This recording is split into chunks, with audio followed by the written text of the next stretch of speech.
রাতের ঝলমলে বিজলিবাতিতে ঝলসে ওঠা মহানগরের ঘোর তমসা। মুখে রং মেখে দাঁড়িয়ে আছে সারি সারি দেহ বিকিকিনির হাটে।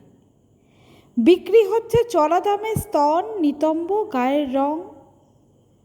ছেলেটি প্রথম এসেছিল এই অশ্রুপ্লাবিত অন্ধকারে এক সহকর্মীর সাথে অফিস ফেরত।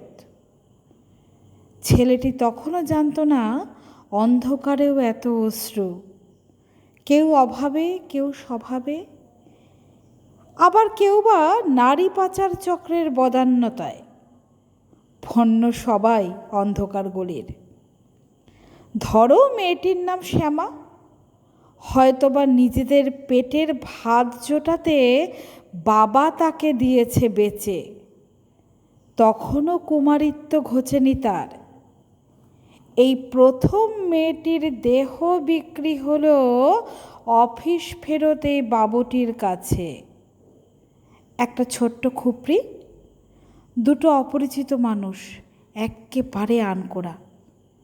হঠাৎই মেয়েটি ফুঁপিয়ে কেঁদে উঠল, আমাকে বাঁচান, আমি বাঁচতে চাই।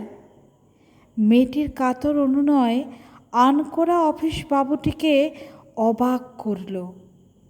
না, মেয়েটির কুমারিত্ব সেদিন নষ্ট হয়নি। পরদিন অফিসবাবু একাই এলেন।